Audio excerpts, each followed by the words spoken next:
A short story by Derek Landy. The Legend of Black Annis. Black Annis didn't like living in a ditch. But times were changing, and the England she had known as a child was long gone. She narrowed her eyes, left blue, right eye green, and tried to remember what she had been like as a child. It had been so long ago, she had quite forgotten. Had she laughed and played like other girls? Had she giggled and joked and ran through the meadows and the field of Leicester, letting the sunshine warm her skin? Highly unlikely. The more she thought about it, the more she remembered. She couldn't recall any friends, nor could she recall any giggling or joking. She seemed to remember a lot of screaming, though. Oh yes, a whole lot of screaming. Annis walked to the cave mouth, her feet crunching on bones and human remains. It was almost morning. She hated mornings. She hated the morning, the noon, the early afternoon, the late afternoon, and the bright evenings. She hated a lot of things. What had she been thinking about? Oh yes, her childhood. Now, that was a time of her life that had stayed its welcome. Her parents had been terrified of her. Her father had thought she was the spawn of the devil, but she'd always taken that as a compliment. Whenever she got angry, her fingernails would grow long and pointed, and her teeth became jagged, and her skin turned blue. She'd never really understood why her skin turned blue or what purpose it served, but her parents used it as an early warning system. Anna's temper was not a pretty sight. All in all, it had probably surprised no one when she started eating people. Her parents' friends had probably nodded when they heard it, maybe shrugged, saying something like, "Aye, that doesn't surprise me one bit, her eating people. Always had that look about her, didn't she?" Black Annis didn't mind. By the time she was 20, she'd eaten everyone in the village, parents and all. That had been how long ago? 200 years, maybe? Now she had a streak of grey in her black matted hair, and her face was lined, and she wore her age like an ugly shawl. This was her life, living in a cave that opened in a ditch, kept awake during the day by the tractors that ploughed the field above. A rat scampered in from the ditch outside, and she snatched it up. It was thin and mangy, and squirmed in her grip, but she hadn't eaten in a week. So she bit down, and the rat squealed, and its warm blood ran down her throat. She munched through it, not bothering with the tail, which was always too chewy, and dropped the remains at her feet. She coughed up a hairball and spat it out, then wandered back to the fire at the center of the cave. She heard Scrannel returning, heard the clanging of his armor, and she allowed a spark of hope to permeate her usual door humor. He was in a hurry. Maybe that meant he'd been successful. Maybe he was struggling with someone. She heard him lose his footing and splash and crash into the ditch. She didn't care who he brought with him, child, adult, or person. She genuinely didn't care. She was regretting eating that rat now. She should have held off a little longer. She heard Scrannel hiss in pain. Either the metal had stuck him, or he became tangled in the thorns again. Black Annis licked her lips, picturing a plump child, maybe 10 years old. She was starving. But then Scrannel appeared at the cave mouth. He was alone. Disappointment became a weight in the pit of Anna's stomach. "Law?" Scrannel said, his armor dripping with ditch water. "I'm back." It wasn't real armor, of course. He had made it from an assortment of thin products and segments of corrugated iron. It was held together by nuts and bolts and pieces of fried string. It clanked when you walked. It clanked when you didn't walk. It just clanked. "Where's my dinner?" Black Annis asked, even though the answer didn't interest her. the only thing that mattered was she wasn't going to eat again. "No one was there," Scrannel said, giving an apologetic shrug that kicked up quite a racket. "Everyone's asleep." "Of course, everyone's asleep," Anna snapped. "It's night. You were supposed to sneak into a house and grab someone." "I tried," Scrannel claimed, eyes wide with eagerness. "But every time I got close to a door or window, the light would come on and I have to run away. I don't know how they know, but I was there. It happened 6 or 7 times." Annis crossed her arms. Her dress was shapeless and made of soaked clothes. "Do you think," she said, her voice quite quiet and filled with barely restrained rage, "that maybe they heard that stupid armor you insist on wearing?" Scrannel frowned. "They hear this? I don't think that's very likely, Annis. They probably are psyched. That's what I think." She resisted the urge to tear him limb from bloody limb. Scrannel was, for lack of better word, a pet. His mother was a troll, to whom his father was nothing more than a drunken blur, one dark and stormy night. And so Scrannel himself was a crossbreed, a mongrel, an oddity. He had milky white eyes that were set too far apart. He had no nose to speak of, and a mouth wide enough to swallow a decent rock. He had tiny teeth and high cheekbones, and only the barest hint of a chin. Upon he was trying to grow a beard. He had been trying to grow this beard for the past 3 years. His chin looked fluffy, but that was as far as it got. Scrannel was an idiot of a creature, who actually enjoyed living in a ditch. And the only reason Annis had not eaten him because he tasted dreadful. The first time they had met, she torn off a chunk of his leg, chewed it for a few moments before spitting it out. She spent the rest of the night being sick in a stream, and Scrannel had stuck around eventually, offering to hold her hair back while she vomited. That had been 12 years ago, and still hadn't left. "I've a bit of news," he said, trying to sound casual. "I think I was followed." She stared at him. "What?" "I can't be sure now," he said hurriedly. "But there was a woman, and she had blonde hair and a long coat, and I've never seen her before, and she looked, out of place."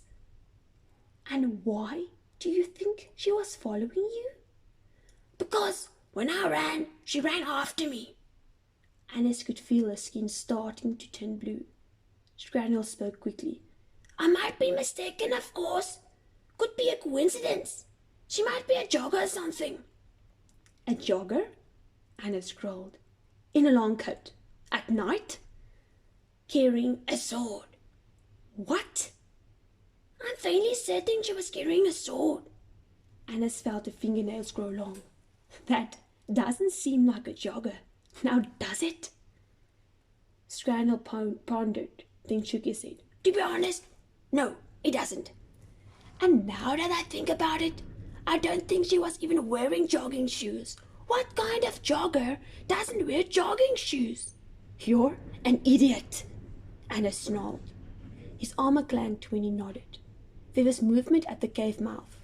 Scrannel scuttled away, and a young woman with blonde hair, wearing a long coat over brown leather trouser and a brown leather tunic, stepped into the cave holding a sword in her right hand. "That's her," Scrannel said unhelpfully. The woman was holding a coil of thick rope in her other hand, which she let drop into the human remains at her feet.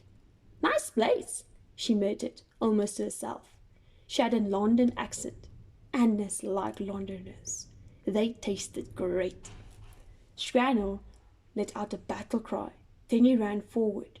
The young woman didn't use the sword as Annis expected. Instead, she swayed to one side and slapped Scrannel on the back as he halted by. He ran into the cave wall. Annis could feel her teeth starting to lengthen in her mouth. "Who are you?" "Tannic," the young woman said. Tannic low. Scrannel charged at her again, and she kicked out, slamming her boot heel into the piece of tin wrapped around his knee. He hit the ground with his insignificant chin. Tannic ignored him as he rolled around in pain. And I'm just guessing here, so don't be offended if I get this wrong.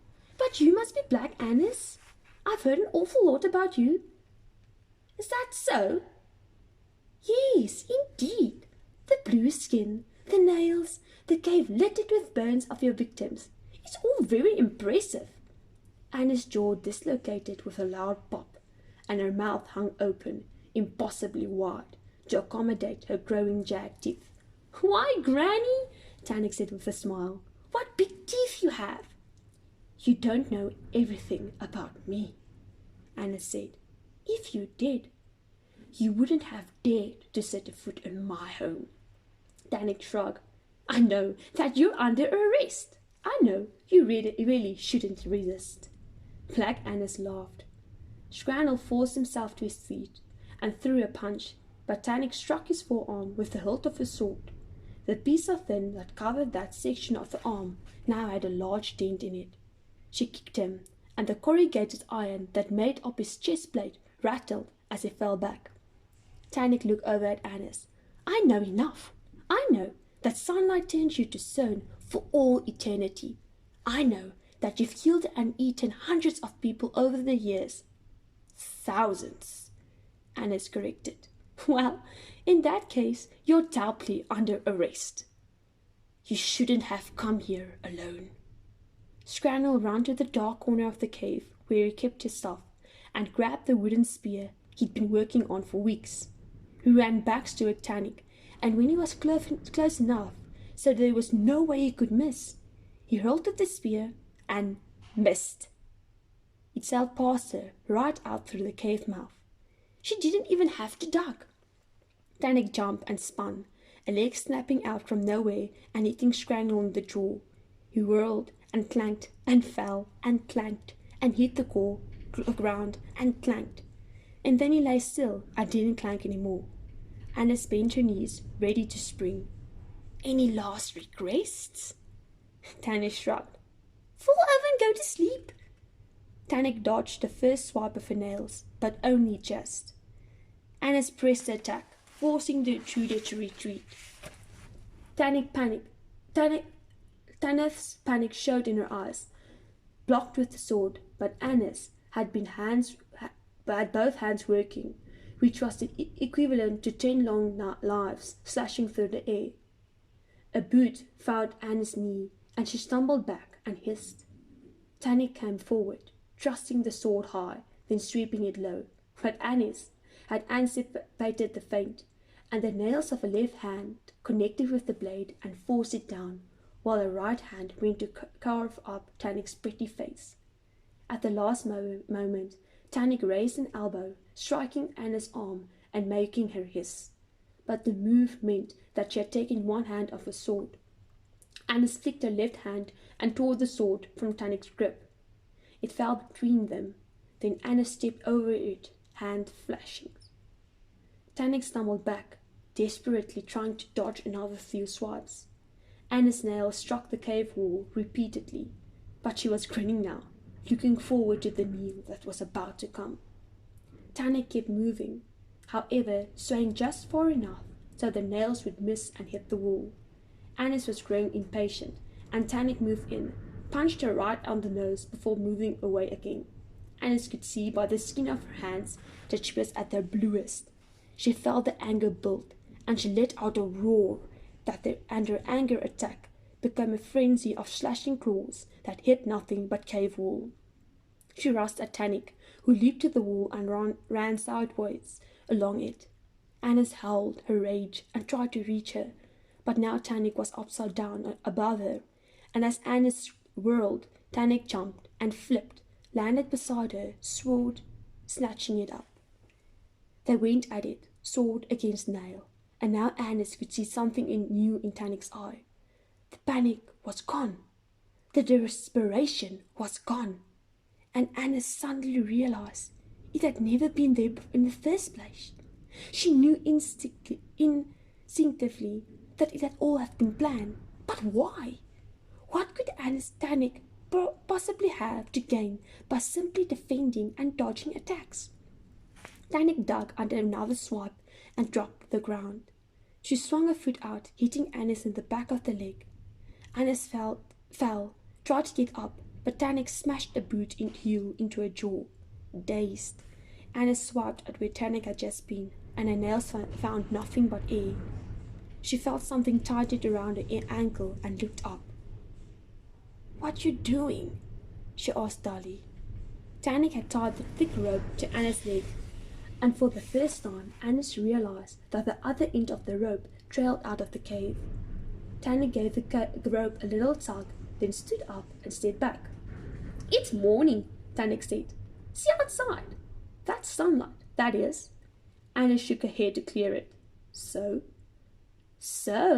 Tanik continued, "there's a farmer out there on a tractor, and the other end of the rope is tied to that tractor. And his instructions are, when he feels a tug on the rope, he is to start driving very slowly away." Anis frowned. The rope was beginning to tighten. After a moment it was taut, and Anis felt herself being moved towards the cave mouth. "You'll turn to stone," Tanik said, "for all eternity. You don't want that to do you? You don't want that, do you?" Anis, her odd-coloured eyes wide, sat up and slashed at the thick rope with her nails. "You've got a bit blunt, I'm afraid," Tanik said. "Striking my sword was bad enough. But that cave wall, that's what did it." Anis squealed as she was slowly dragged towards the sunlight.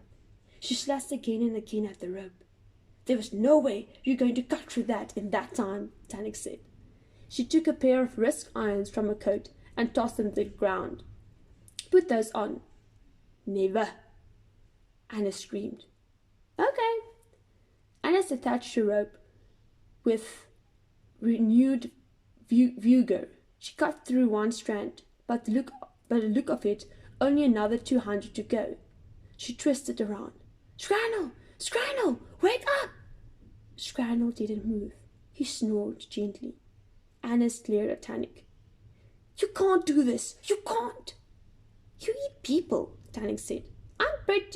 I pretty much can, unless you put those shackles on and let me take you in." The sunlight was mere inches away. "Fine!" Anis screeched. Tanik kicked the shackles over to her, and Anis clicked them on around her wrists, the chain dangling. Immediately she felt her power fade.